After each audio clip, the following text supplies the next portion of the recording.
Ikaw lamang aking kanlungan, sa piling mo ako'y mananahan, pagkat ikaw lamang aking kalakasan. Sa piling mo tagumpay ko'y naranasan.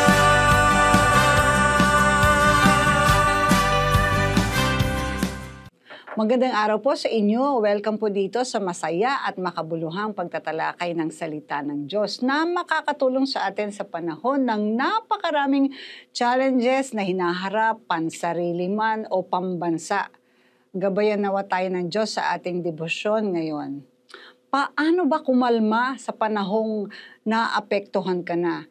Paano ba kumalma, kapatid? May iba't iba po tayong personalities or degree ng emotional stability. Iba't iba ang coping mechanisms. May different point of views tayo. At may kani-kanyang level of faith and trust tayo. At nare-reveal po yan kapag dumating na ang sitwasyon na nakakaapekto na sa atin. At kung ano ang reaksyon natin sa bawat sitwasyon. Naalala ko yung patalastas noong 1990s. Ano ang reaksyon mo pag nandyan sa tabi mo si Piolo? Sabi ng babae, tao lang ako! I love you, Piolo! Naku, day, hindi siya kumalma. Ibinulaslas niya ang kanyang damdamin. Paano nga ba kumalma kung niyayanig ka at apektado ka? Paano kumalma kung pinararatangan ka ng nakurap ka at sinisiraan ka sa social media? Paano ba kumalma kung may project ka, pinagawa, at ang tagal matapos ang laki na ng gastos? Paano ba kumalma kung ninanakawan ka, kung inaaway ka, kung wala kang ulam? Kung hanggang ngayon, di pa dumating ang dawan, at sa halip ang dumating ay the big C or the big one. Paano ka kakalma? Paano? Of course, may sagot si Lord, kapatid. Ang sabi po sa Psalm 9:10, and those who know your name will put their trust in you. For you, Lord, have not forsaken those who seek you.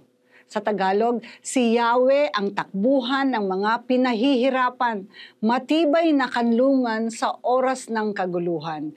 Nananalig sa iyo, Yahweh, ang kumikilala sa iyong pangalan dahil wala pang lumapit sa iyo na iyong tinanggihan. Ayun pala, tumakbo kay Lord at magtiwala. At totoo naman, wala pang lumapit sa Kanya na tinanggihan niya. Kailan lang ay dumanas ang ilang kababayan natin sa Cebu ng earthquake? Tama naman yung ginawa ng iba sa mga napanood natin sa mga videos nila. Tumawag sila kay Lord Jesus. At para mas malalim pa na pagtatalakay natin kung paano kumalma, i-associate po natin sa tatlong responses natin pag may lindol na itinuturo din sa atin ng disaster and risk management. Una, drop or duck, then cover and hold on. Number 1, drop down onto your hand and knees.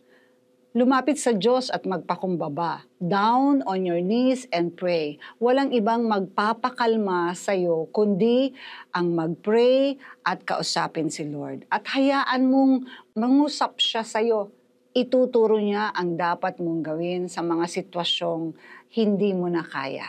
Number 2, cover your head and neck. Ang ulo at lieg ay napaka-importanteng parte ng ating katawan. Pag apektado ito, buong katawan ay apektado. Ganon din sa spiritual o sa soul area natin. Kailangan nating i-cover ito dahil katindi ang isip natin. Ang tindi ng kakayanan nating mag-isip. Sumusobra ko minsan, nag-overthink, nag-aalala masyado, advance kong mag-isip to the point na nagwo-worry na. Analysis, paralysis. Sa kaiisip at ka-analyze, wala tuloy matinong desisyon at aksyon. Cover it with the blood of Jesus, wear our helmet of salvation, payapain ang isip sa pamamagitan ng pagpapasakop sa kaisipan ni Kristo and saturate our thoughts with the Word of God. Number 3, hold on. Hold on to your shelter. Our refuge and our shelter is the Lord. Kahit anong galaw ng paligid, kung nakahawak tayo kay Lord at di bibitaw, we will be safe and secure. Sabi po sa Psalms 46 verses 1 to 3, God is our shelter and strength, always ready to help in times of trouble. So we will not be afraid, even if the earth is shaken and mountains fall into the ocean depths.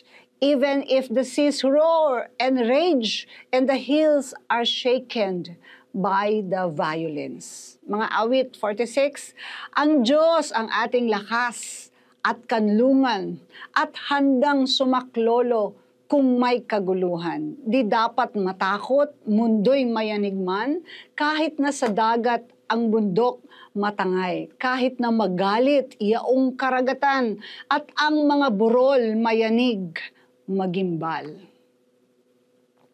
Ang mga taong nagtitiwala sa Diyos ay kumakalma. Amen. Psalm 112 verses 7 to 8, He shall not be afraid of evil tidings. His heart is fixed, trusting in the Lord. His heart is established. He shall not be afraid until he see his desire on his enemies. Masamang balitay, hindi nagigitla. Matatag ang puso kay Yahweh, tiwala. Wala siyang takot, hindi nangangamba. Alam na babagsak ang kaaway niya. Alam mo namang babagsak ang kaaway mo. Kaya just drop, cover, and hold on to God. Hawakan nga natin ang ating mga puso, mga kapatid. Ang sabi ng salita ng Diyos, His heart is fixed, trusting in the Lord. Meron ka bang issues sa buhay mo? May issues of the heart? May mga sitwasyon ka bang kailangan mong kumalma? Hindi kailangang violent ang reaction sa mga stress aggressors natin. Hawakan ang puso at sabihin, my heart is fixed, trusting the Lord. Pwedeng magbuntong hininga. Then paulit-ulit na sabihin, my heart is fixed, trusting the Lord. Dugtungan pa, my heart is established, I shall not be afraid. Sabi nila, hindi maganda ang pasok ng October. May kalamidad kaagad. Hindi masaya ang Pasko kasi ang daming problema sa bayan. Hindi ako okay, my plate is full.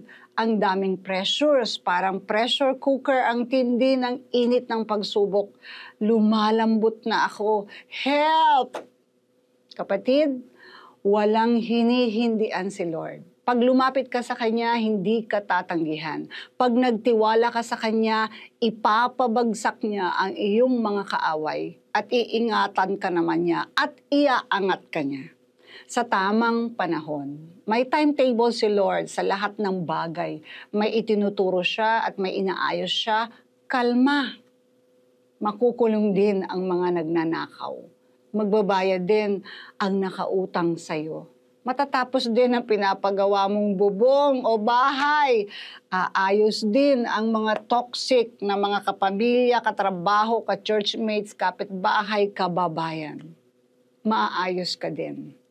Ikaw, ako, tayo. Tara, lapit tayo kay Lord.